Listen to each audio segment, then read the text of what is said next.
Astrology series में हमने ग्रहों की बात कर ली, प्लैनेट्स की, सारे साइंस, ज़ोडिएक साइंस, राशियों की भी बात कर ली। अब इसके आगे क्या करना है? ये ग्रह कहीं है, ये राशि कहीं है, उसका फल मिलेगा। ये कहीं क्या होता है तो मैं आपको बताता हूं। कुंडली में 12 घर होते हैं। कोई घर कहता है, कोई स्थान कहता है, कोई भाव कहता है। घर ज्यादा कॉमन है क्योंकि इंग्लिश में, वेस्टर्न एस्ट्रोलॉजी में इसे हाउस बोलते हैं, तो इसलिए घर ज्यादा कॉमन वर्ड हो गया है जो यूनिवर्सली एक्सेप्टेबल होता है। ठीक है, तो आज 12 घरों की बात करते हैं। हर घर पे एक एक वीडियो अलग अलग बनानी पड़ेगी, लेकिन ये होते क्या है मोटा मोटा आज आपको बताता हूं। बहुत लॉजिकल है।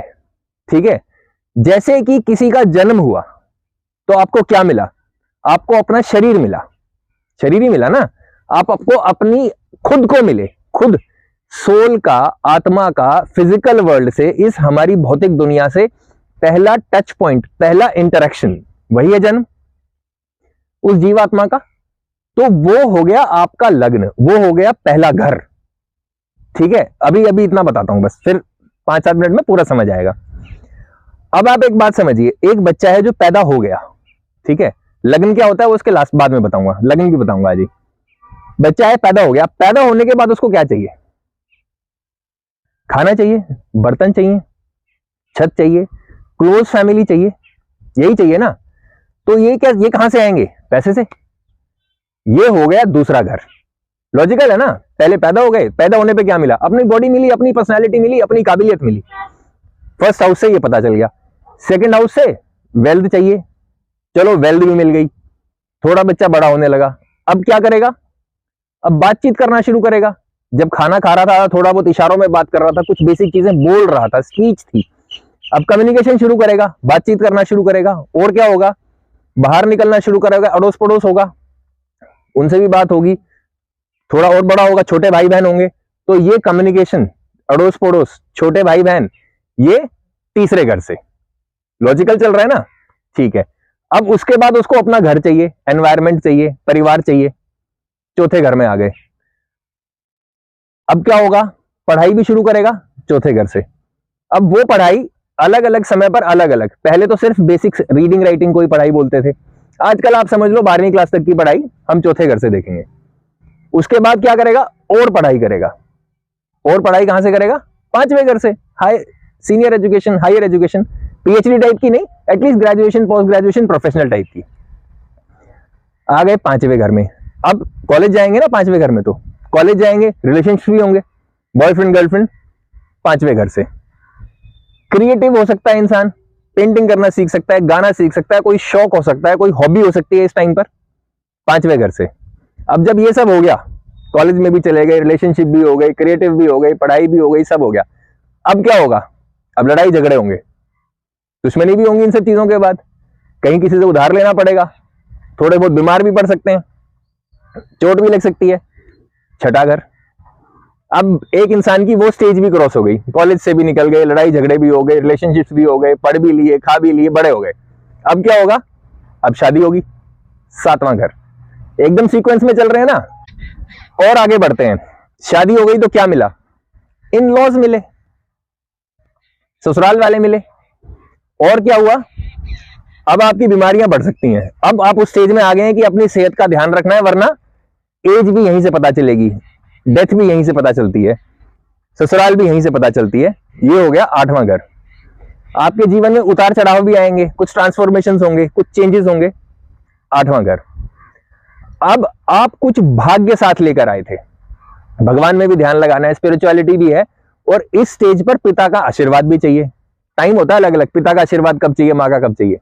ठीक है, तो इस स्टेज पर पिता का आशीर्वाद भी चाहिए। कहीं कुछ जुगाड़ लगाना पड़ सकता है, अप्रोच लगानी पड़ सकती है, गाइडेंस देनी पड़ सकती है, भगवान की जरूरत पड़ेगी।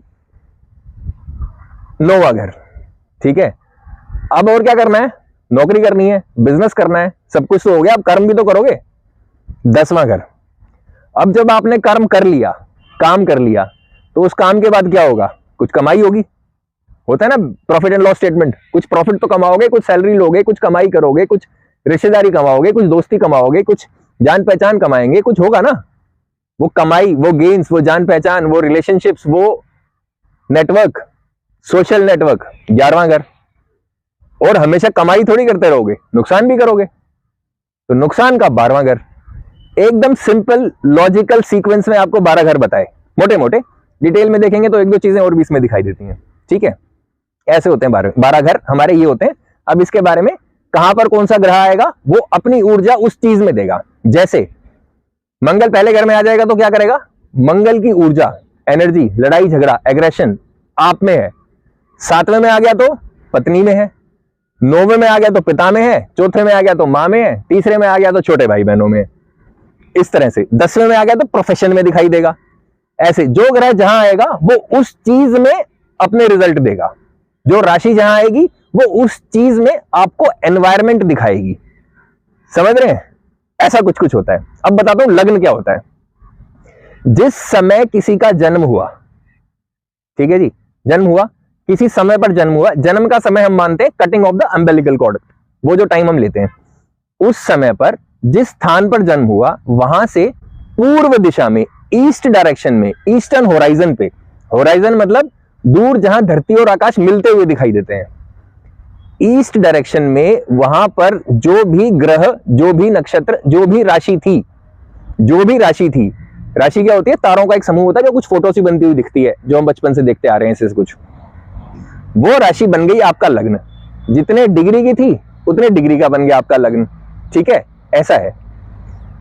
और देखते हैं, अब आप एक बात बताइए, जिसका जन्म हुआ होगा सुबह सनराइज के समय, सूर्योदय के समय, ईस्टर्न डायरेक्शन में होराइजन पे क्या दिखाई देगा, सूर्य।